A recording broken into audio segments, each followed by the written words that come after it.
Okay. Well, happy holidays, everybody. It's the holiday season. Merry Christmas.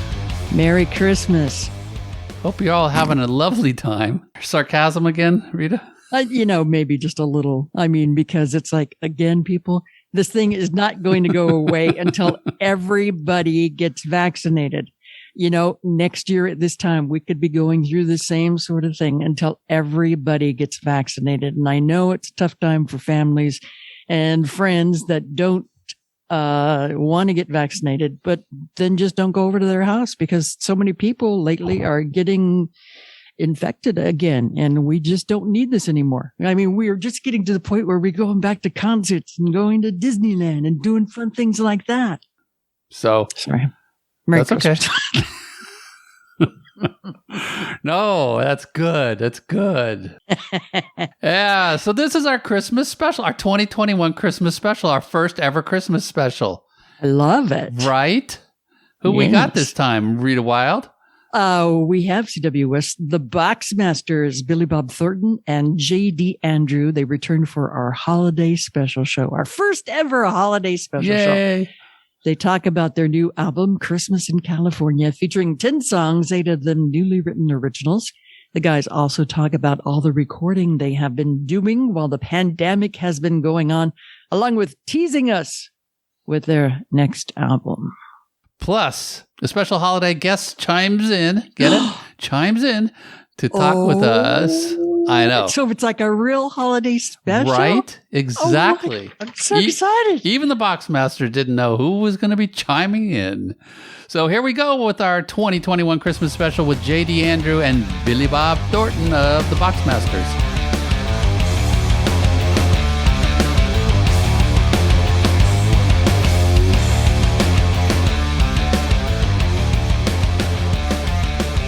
Thank you very much for taking your time. JD, nice to see you again. Billy Bob, nice to see you again. CW. And meet Rita Wild. And congratulations on this new album. Merry Christmas, boys. It's that time of year. Yay. Merry Christmas to you guys. Yeah, exactly. I think it's great on this album that you've put out called Christmas in California. And you know that it's a Christmas album because it's got the official sticker on it that says Christmas in every title. So you know it's damn serious. Well, all the songs, if you didn't know if they didn't have Christmas in the title, you wouldn't know that they were a Christmas song or, about the Christmas time of year because, they're depressing. and some of them, if you put Christmas in the title, maybe, there's a bit of hope somewhere, even if there's not a bit of hope in the song. But there is hope in some of them. Oh, yeah, there's definitely hope. A few. And the characters, you're aware of, that Christmas time isn't always the best of time for everybody. You just, have to go drive in the streets of Southern California and see all the homeless encampments. And, Christmas is a time for working for a lot of people. The hospitals are super busy these days, with everybody and everything. So some of them remind me of the first time I heard Tom Petty and the Heartbreakers, American Girl. It's like you hear the jangled guitars. It's so upbeat. And then you really listen to the lyrics and you go, oh, it's not so happy after all, Well, there are sad songs, there are emotional songs, there are sort of dark songs, and some that are darkly humorous. So we figured if we're going to make a Boxmasters Christmas album, that's what it should be. And so we have 2 covers, which are the old Bobby V song, which starts the album. Which is a great song, yeah. The McCartney song at the end. And then in the middle, there's 8 originals. And we thought if we're going to make a Christmas album, let's do original songs. And we did.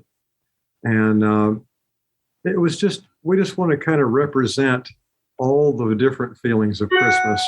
Some are joyous and good, and some are, like I said, darkly humorous or downright sad.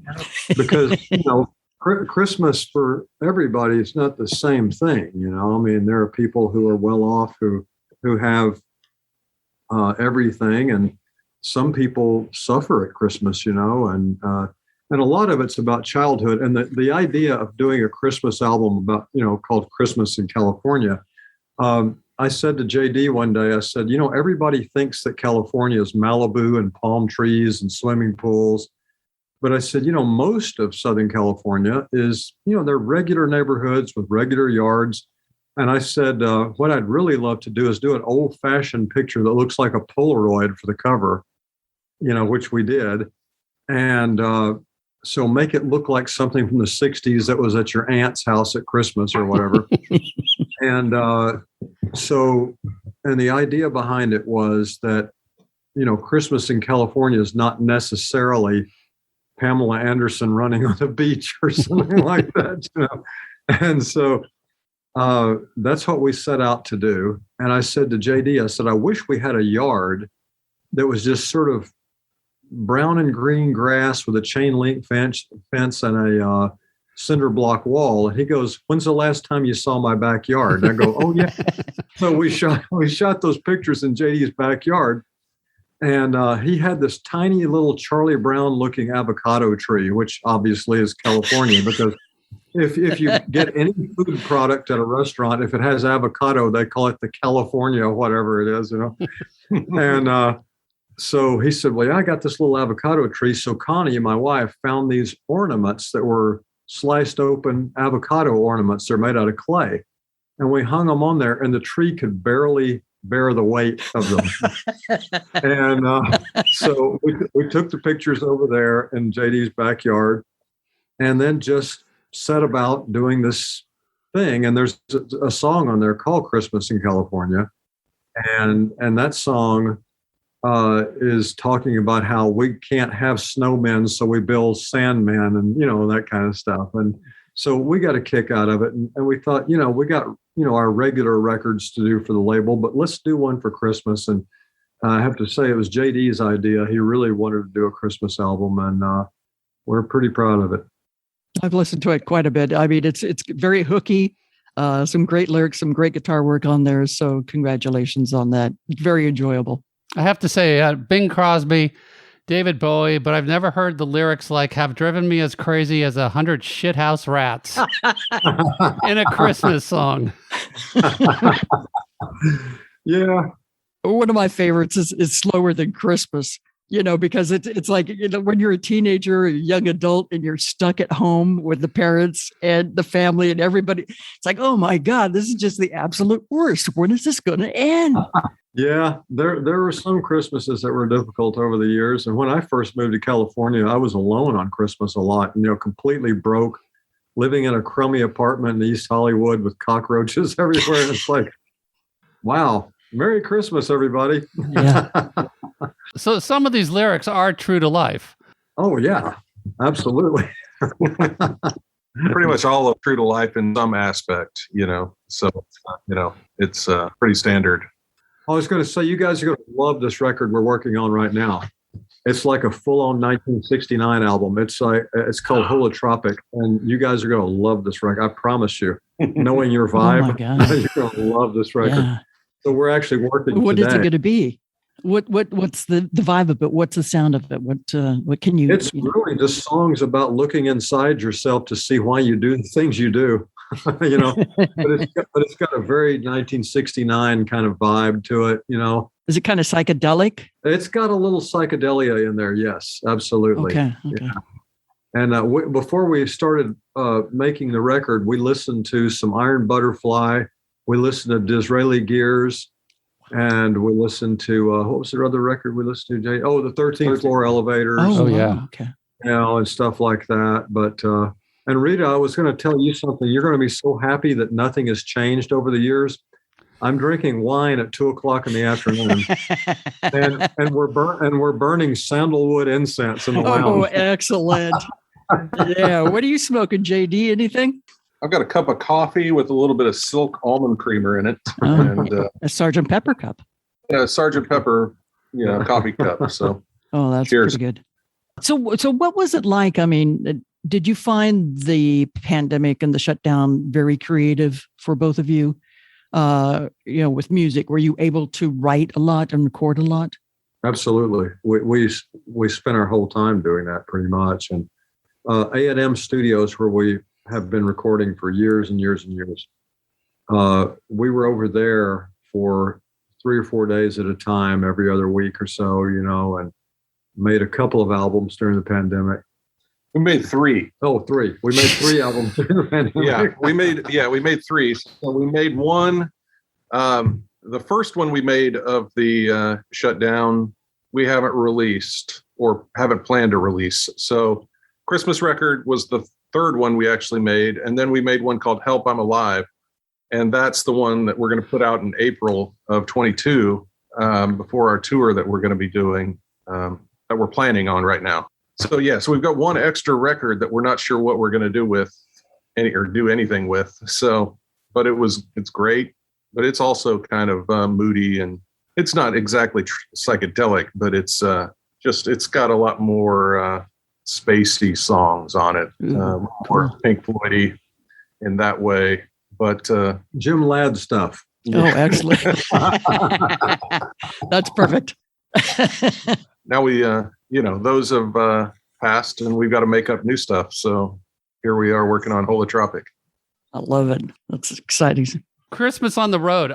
When I originally saw that, I kept thinking this is about you guys touring during the Christmas holiday season. But again, it gets a little darker than that.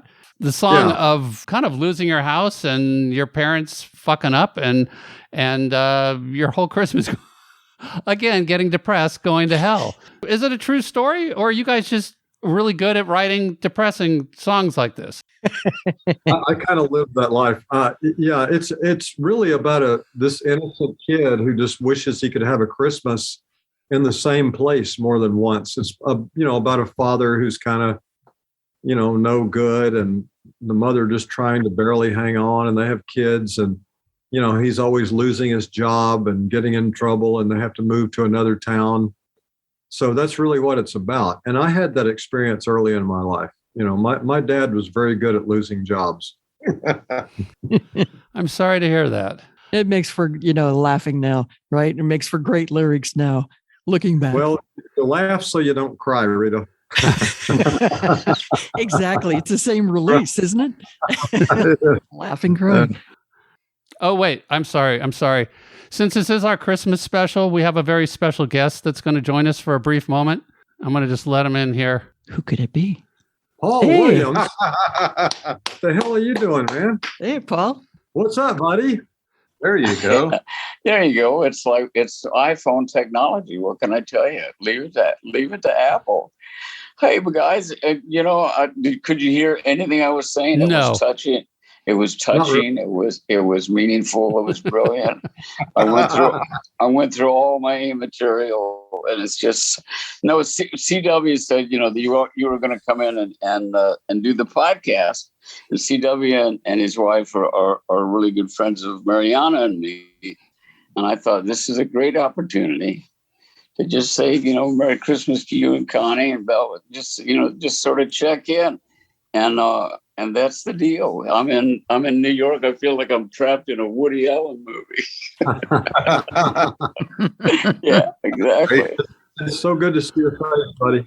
You as well. You got a Christmas album? Yeah, I got a Christmas album, and I think you'll appreciate some of the songwriting. You know what? I've always loved your songwriting. And it's kind of where we started. I wanted to be an actor my entire life. He gave me a chance, and then we connected before that on your writing, on your music. And I love the Boxmasters. Hey, JW, CW and JD will catch it in the mixes later. Yeah, I respond to any couple of letters. It's fine. Yeah. There's too many initials floating around here at all. Where is everybody? I know where CW is. Oh, JD, where are you? And Billy, are you guys in LA? We're in the new studio at Billy's house. Nicely done. Great. It's so good.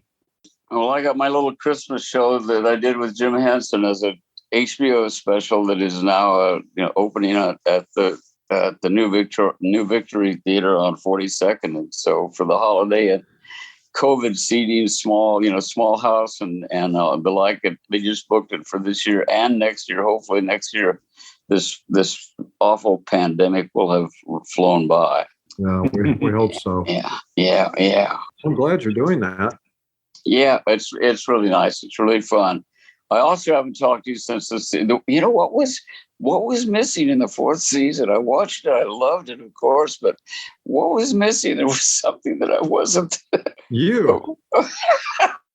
But you know what? I sent you a 2-word text that never went out, and the 2 words were so good. I mean, we binged it and just went through it, and it was just.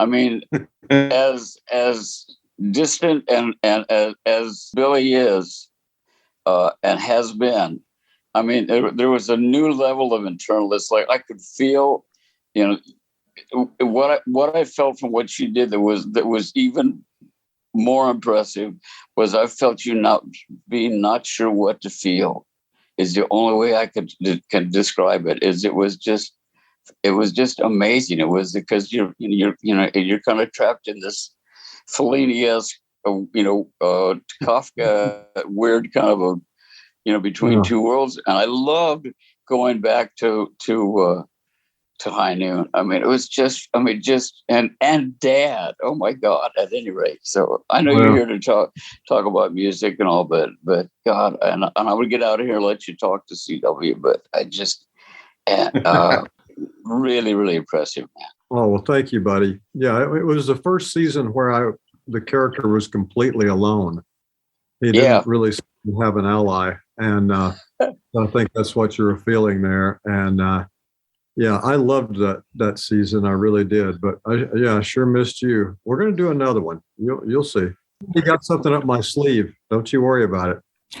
Oh, well, thank God. I love that. I love that. I never had more fun in my life. And I just have one quick story to tell. I may have actually told this to CW, but one of the great things about working with Bill is you never know what either of us are going to say if you get in just that right spot.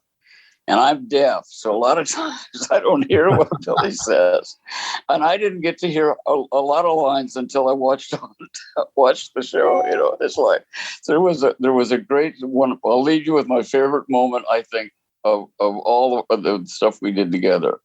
It was a moment that I walk in and I smack your feet while you're sound asleep, and I say, Jesus Christ, I could have cut your throat, like a monkey with a credit card could get through that lock. And I didn't hear what he said, but he said one just did. And it would have absolutely ruined the scene. It wouldn't have ruined the scene, but I would have roared, I know, if I'd heard it, but I held it together and all. But it was just the essence of it. There were 2 experiences. There was one to be on the set with you and one to watch and everything. And I just, at any rate, I love you and I miss you too. And CW, I'm going to back on out of here and let you guys talk. But one more thing though, Paul. Yeah. The show is Emmett Otter's Jug Band Christmas, correct? Yes. And it's going from when to when in New York? Right now it's in previews. It's actually going to close for like the first week of January and everything. But I did it with Jim Henson back in the 70s. And it has kind of become everybody's Christmas. All the people that saw it and loved it stayed with it. And it's like, one of those things, almost every Christmas, Muppet Christmas Carol and Emmett Otter, kind of people drag them out and watch them like I did with It's a Wonderful Life.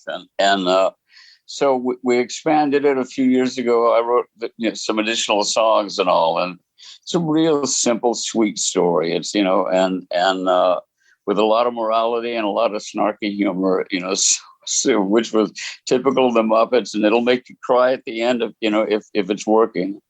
And so we're doing it with COVID seating. It's like every 4th seat has got somebody sitting in it. They booked it there as well for next year.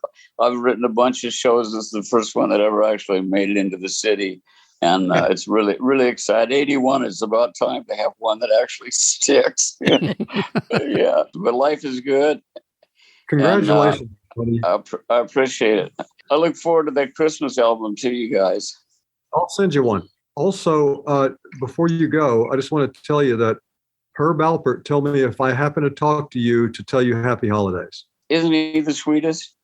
He's the greatest. Yeah, he's, If you're going to start your career as a writer and a bad singer, boy, there's no place better to do it than Alfred and Moss. Thank you, Paul, Love so you much. all, guys. Love you. God bless. Merry Good to Christmas. see you. Okay, see ya. Bye-bye. Thanks. If you need any tech help, give me a call. I will, just only in editing. Paul Williams is one of my heroes. Even though we've known each other forever and have worked together and everything else, I still, every time I see Paul, I go, shit, that's Paul Williams. Thanks, guys, for putting up with that. Appreciate it. That's why I was a little distracted at the beginning. We're trying to coordinate it. I wish you could have seen, like the producers of Goliath, when they had that part of JT, the guy that lives in the van and was my old law partner years ago. They said, who would you cast? Because they're going through whoever just got kicked off of whatever show, and they, list the sort of usual suspects. And they said, who would you like to play the part? Because it's your old buddy. And I said, Paul Williams. And they said, Paul Williams, the songwriter? And I go, yeah. I said, cast him and just watch this. Perfect. Excellent. All right, we are going to take a very quick break here. I want to thank everyone, of course, always as we do, for listening. We appreciate it so much. We love doing the podcast, and it's our way of reaching out to all of our rock and roll fans. We have zero sponsors, just dedicated fans like you. So we ask for your support. It's very simple. Just go to Facebook and follow and like our posts. And also share us with your rock and roll fans. Please do the same on Instagram. We need all the help we can get. So just, give us a little thank you, give a little response, little something, help us out. Something. Help us out. Write a review or something like that exciting. All right, read aloud. We have a Christmas trivia question this time. Good God, yes, we do. Speaking of Merry Christmas.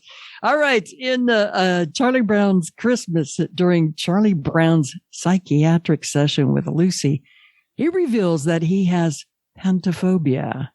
What is pantophobia? You sound just like Alex Trebek. Not quite. Can you put that into a question? The answer will be revealed after the second half. So here we go with part 2 of our interview with Billy Bob Thornton and J.D. Andrew of the Boxmasters.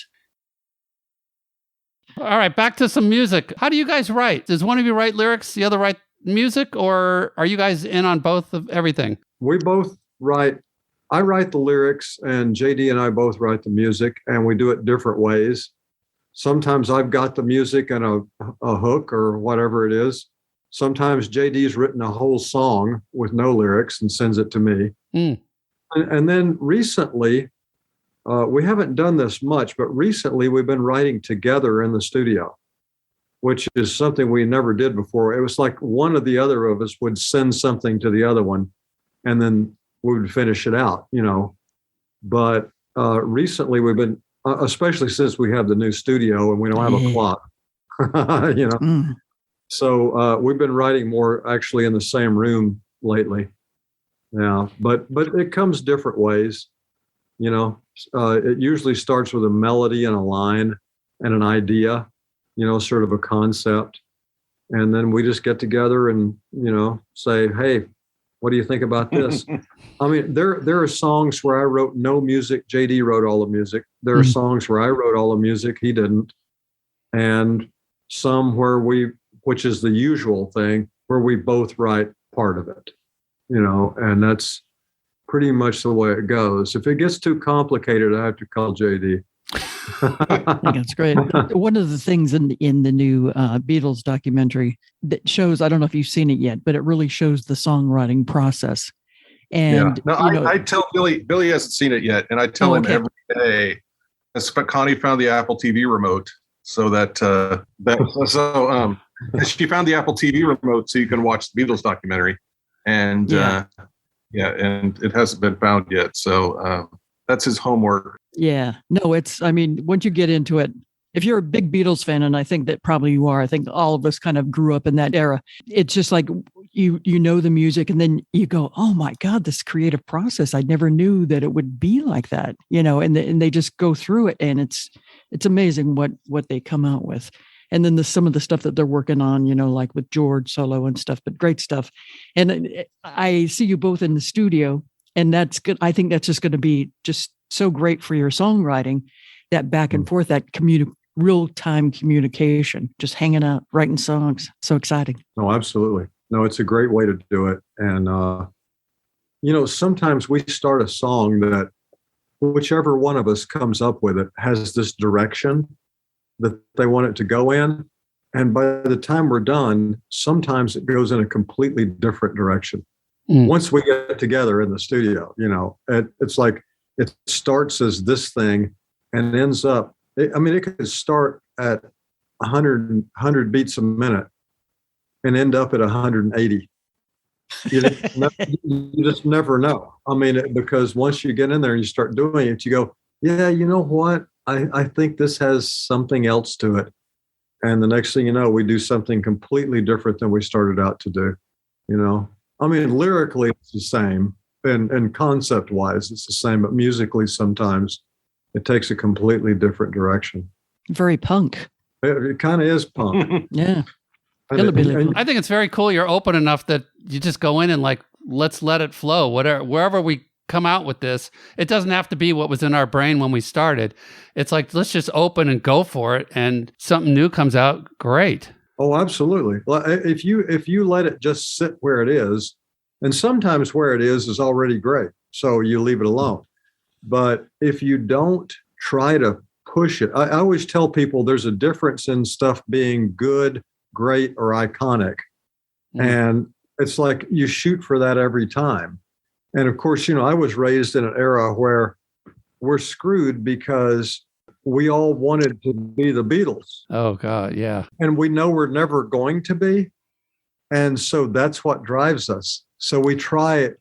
We just push as hard as we can and use those influences, the Kinks and the Beatles and, the Animals and all the people that we loved growing up. And then later on, I got into Zappa and Beefheart and the Bonzo Dog Band and, and all this kind of stuff. So we have a little of the humor from that. But, it's something that you have to, in other words, it's great to have a bar that is set so high that you'll never reach it, but it makes you keep trying, Yeah. Love that. That's great. So JD, you're going to be the next George Martin? That's a good question. No, it's no. That's JD wants to be the next George Goebel. Speaking on that tangent frame, you guys did actually work with Jeff Emmerich, though, who did a lot of work with the Beatles. What was that like? It's amazing. I bet. And we learned a lot from Jeff, too. We'd known Jeff for years, and he'd always loved the Boxmasters, and which we were thrilled by, And he said, thank God somebody still believes in a backbeat. And so he came in and produced this record on us, and we were so honored. And it was just the experience of a lifetime. And we still use some of Jeff's knowledge, now making our records, going forward with what we're doing now. Some of the things that Jeff did were very technical, and others were anti-technical, but it was all in trying to get the best song and the best track for the song. It's always came down to the singer and the lyrics that they were singing, and everything else had to fit into that. So, if Jeff thought something was too noisy or distracted from what the song was, then he just got rid of it. And, it's a great thing to remember, is to not get so, not fall in love with your tracks so much that you forget what the song is. So we, try to keep that in mind still. It's like, okay, do we need this? Is this really, fit the song, or is this just something that we have laying around, and so we put it on here? And, there's other things that just trying different ways of, playing a song or playing a different instrument in a certain way that we got from Jeff. That plus we got to hear a lot of stories, about because Jeff spent so much time, from when he was a 16-year-old all the way through to the end of his life, when he he's still working with Paul towards the end, and his whole life was the Beatles. That he did other records that were amazing, but when he sat down and told stories, he was telling stories about that time that John or Paul or somebody did something, and we just sit there like kids, like, what did you guys do? And so it was a great experience, and something we're always going to appreciate having been through.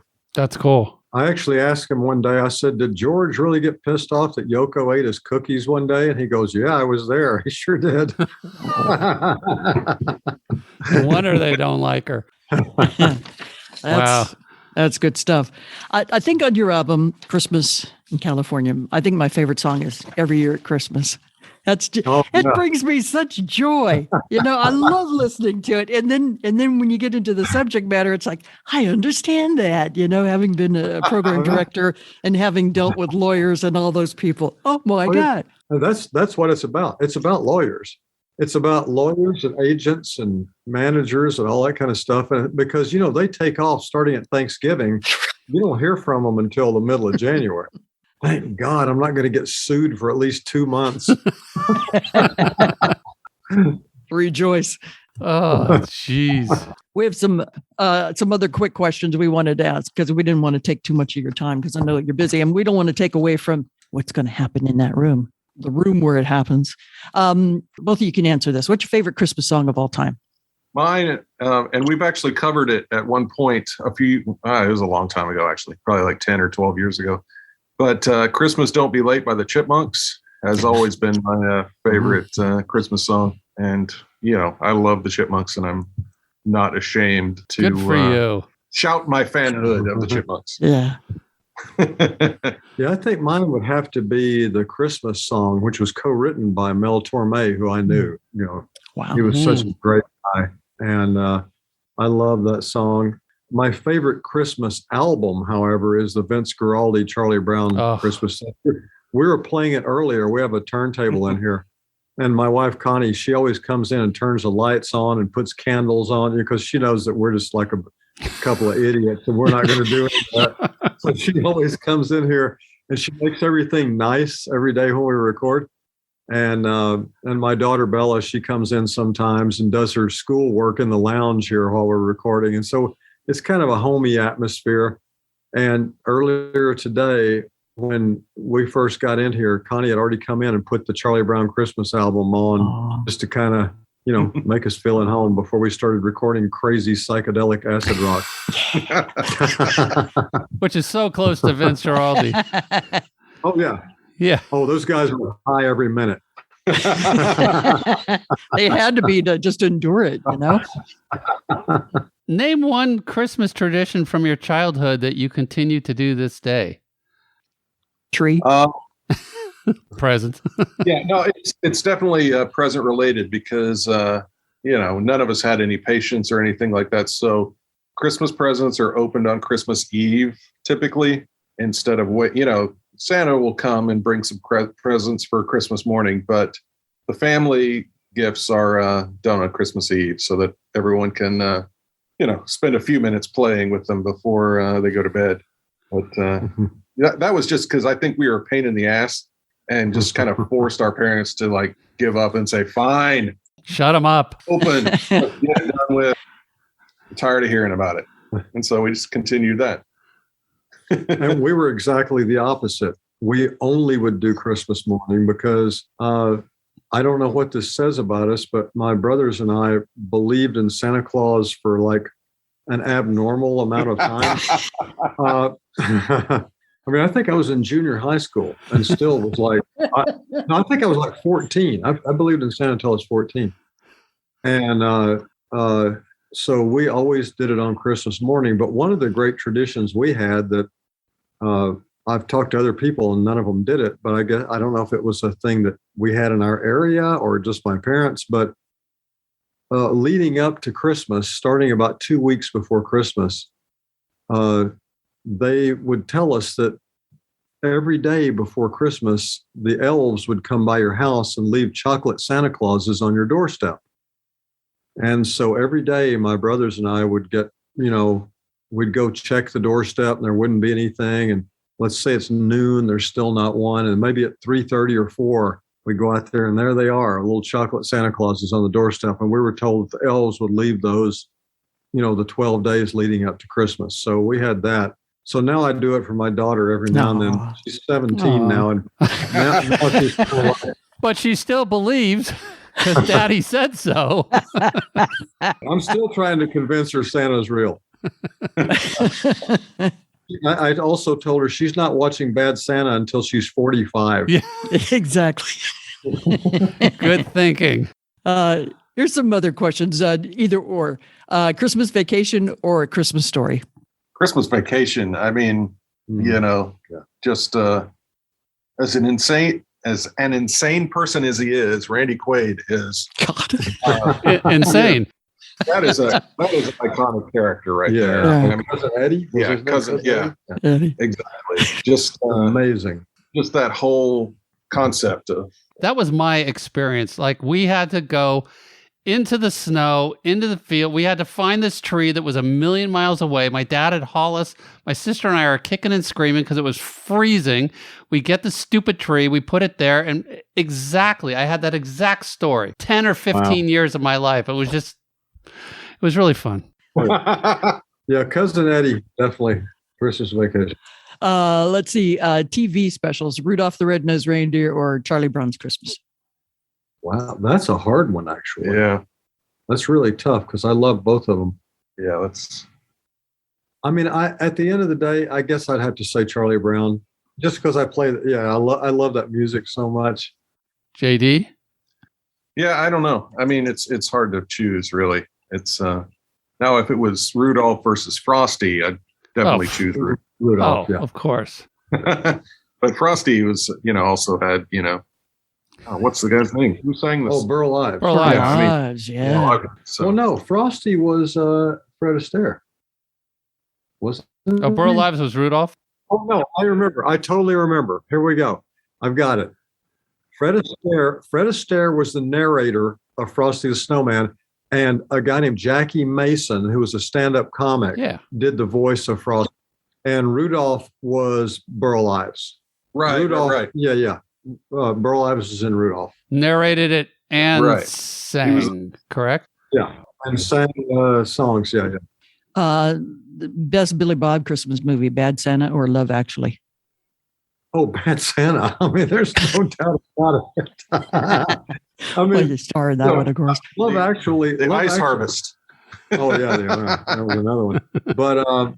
But yeah, Love Actually, I understand that some people love that, but romantic comedies for me are usually I've never seen Love Actually.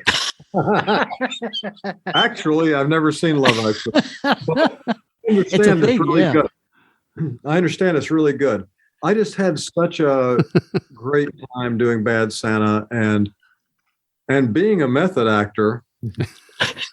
I actually spent the whole time sort of being Bad Santa during that period of time, which was a lot of fun. You took on the character even off the set? I took on the character in about 96 when I moved into the Sunset Marquee. From then on? I was doing prep work. Research, yeah. Research, yeah. God. That's beautiful. Thank you, gentlemen, so much for your time. Yeah. Congratulations on this album. You can get the special autographed CD, if I can put that closer. It's got actual autographs on it and Christmas in every title. Exactly. Yeah. No, the only place you can get those is on our website because, the label 30 Tigers, they just did the digital versions of it. And so we've got vinyl and CDs on our website, as well as T-shirts and stickers and other fun things from a rock and roll band. Thank you very much. Congratulations on the record. Thanks, Congratulations being back out on the road this year, and hopefully we get to see you again, next year here in Southern California. We'll be here. Please come out and see us.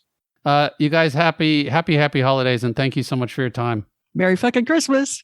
Oh, and by the way, Rita, if you don't mind me stepping over the line and like going beyond a boundary because of these days, I have to say, you don't age. You look so beautiful. I mean, you look like when I first met you. I'm just I don't think I changed a lot, but I have. And you the same. I mean, but when I first met you, you were a lot bigger. You had just gone I've just done Sling Blade. Sling Blade, yeah. And I gained a bunch of weight for that. Yeah. Yeah. That's true. Yeah. No, I got a picture of me holding your Oscar because you came into Mark and Brian's show. Yeah. And I remember got the picture. Yeah, that's one of my favorites. So I appreciate that. Oh, well, anyway, you look beautiful, hon. Well, thank you so much. And love you guys. Love the record. And I'm going to go listen to this Christmas CD again because it's probably about 12, 13 times now. It's the only one I'm going to listen to this Christmas. Oh, excellent. Well, thank you. We appreciate it. Thank you, JD. Thank you, Bud, very much. Blessings and have so much fun in that studio. I could just, it lends itself to, creativity. Oh, do it. Oh, yeah. All right, guys. Thank you. Thank you, guys. Awesome. I don't listen to a lot of Christmas music, but I think last year we had Goo Goo Dolls Christmas album. Yes. And I really enjoyed that album. And I really enjoyed this album from the Boxmasters, Christmas in California, singing a lot of the songs during the day. It's good stuff. So thank you, Bud and JD. Also, special thanks to our special guest, Paul Williams. You can catch the play Emmett Otter's Jug Band Christmas now until January 2nd at the New Victory Theater in New York. Great show for the entire family. And of course, the music was all written by Paul. And very cool of him to chime in. Yeah. Thank you, buddy. Appreciate it. That was awesome. And thank you to Lisa Roy for getting us in touch with the Boxmasters. You are always so kind and so helpful, even when you may not be working an album. Appreciate it. Purchase the new album Christmas in California from the band's website, where you can also get autographed copies of many of the band's albums. It's www.theboxmasters.com. It's a really good website. And so they've done a really good job. And they got a lot of cool stuff up there that's signed. Yeah, so they sure do. If you're an autograph junkie like, I don't know, Rita and myself. Did we send in and get ours? Yes, we did. Yes. Merry Christmas. Indeed. You can also listen to the new album wherever you stream cool music. Follow the Boxmasters on Instagram at the Boxmasters or Facebook at the official Boxmasters. And also check out our show notes on our website, rockandrollconfessional.rocks. It's where there are links to order autographed merchandise from the Boxmasters, including the new album Christmas in California, plus other fun Boxmaster videos and more. As we said earlier, please support the... Who writes this stuff? Who speaks this stuff? Sorry. Hey, one of us is not the professional. I don't think both of us qualify as professionals. You've got the resume. Well, you got the resume too. Not for speaking. Yeah, but if you listen to my how many years in broadcasting, you can tell that I made a lot of mistakes. Well, we should do all your old sound checks. That would be a fun show. Okay. Please support the podcast by subscribing wherever you listen, write a review, rate us, and going to our Facebook and Instagram pages and sharing them and liking them, everything like that. Okay, Reeds. Charlie Brown Christmas trivia question and answer. In a Charlie Brown Christmas, during Charlie Brown's psychiatric session with Lucy, he reveals that he has pantophobia. What is pantophobia? Do you know? Well, yes, this time I did have to look it up. Yo, what is it? It is the fear of everything. Oh, even the new version of the coronavirus. Yes, fear of that, a fear of the virus, a fear of thinking about the virus, a fear of going anywhere the virus could be, the fear of everything. Having to go shut down again. Come on, people. The fear of not being able to go to a concert. But anyway, Do have a wonderful holiday with your families. And, it's good to make sure that, people are vaccinated. And if you're not, then you got to be sometimes way more careful and make some prudent decisions that will affect everybody. Sorry. But anyway, okay. on a more pleasant note, Merry Christmas, Happy Holidays, and we look forward to speaking with you next year. That was so professional. Thank you, Rita Wild. Have a lovely Christmas yourself. Okay, buddy. You too. Peace out, everybody. See you next time. Bye. Bye.